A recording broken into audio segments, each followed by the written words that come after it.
Good evening, everyone. Thank you for joining me, Dorothea, on Through an Orthodox Christian Lens. I'm going to share this newest story about Iran striking a secret Israeli base in Tel Aviv.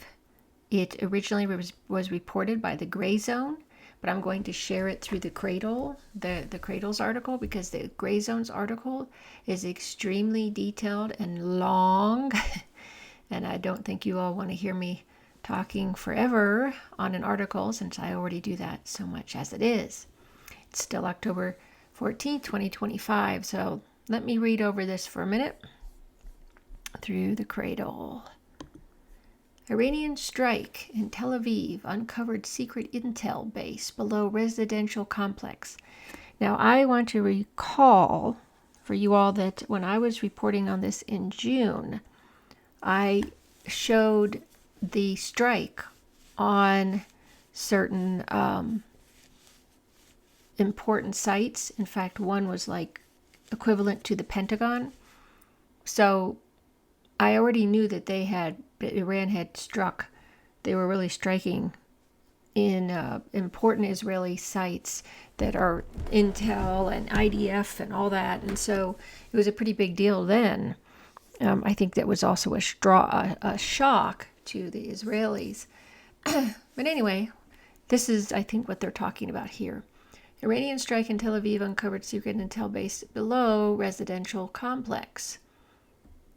Israeli military censorship has prevented the release of information on the several sensitive sites struck by Iran during the 12-day war. Yes, of course.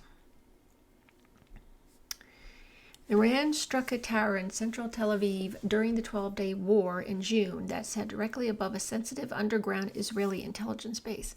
The underground bunker is jointly administered by the U.S.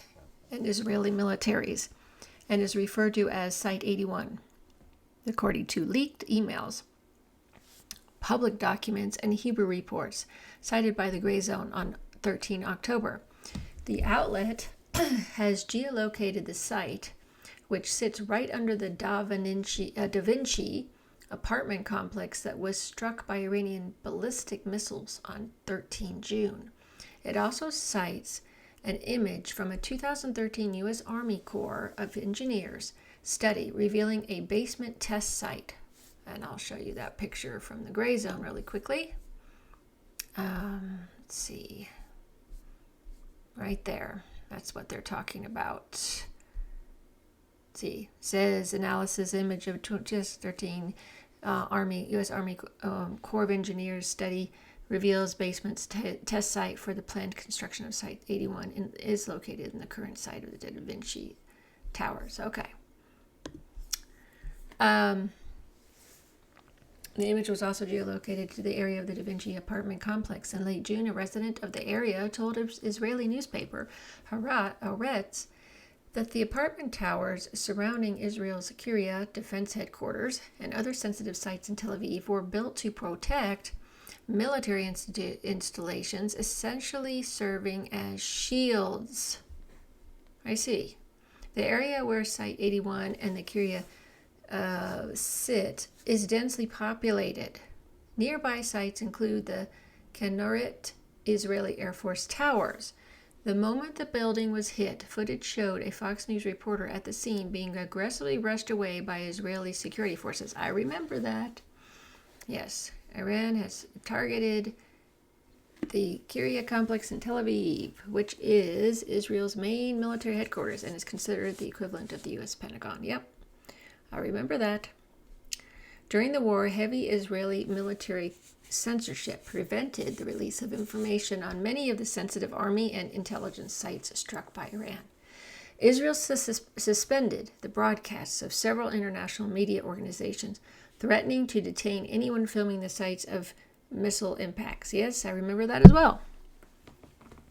After the 12-day war ended, Israel's Channel 13 said that there were a lot of Iranian missiles hits on IDF bases in strategic sites that we still don't report about. adding that the lack of reporting due to heavy censorship has created a situation where people don't realize how precise the Iranians were and how much damage they caused in many places. Yes, I think that's why the war ended, is because Israel was getting creamed.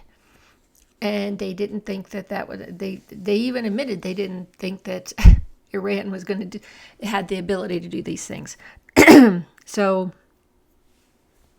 yeah, I remember that, but amazing.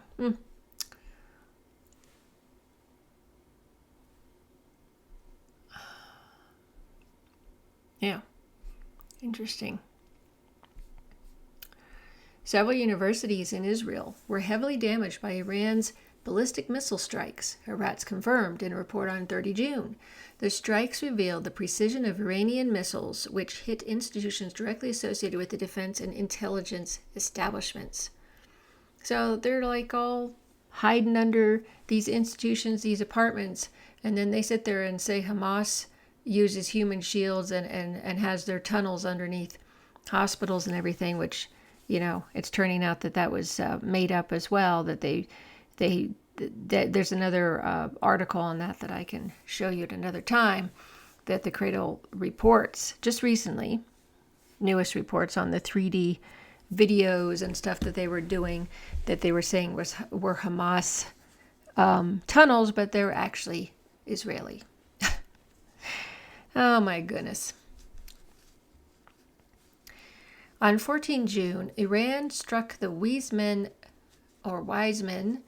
Institute of Science in the city of Rehovot, southeast of Tel Aviv, causing unprecedented damage. In the days that followed, Ben Gurion University and the Negev and Tel Aviv University were also damaged by Iranian attacks. Around 45 labs were destroyed at the Weizmann Institute, and an additional 20 sustained damage. 40 buildings throughout the campus were also impacted.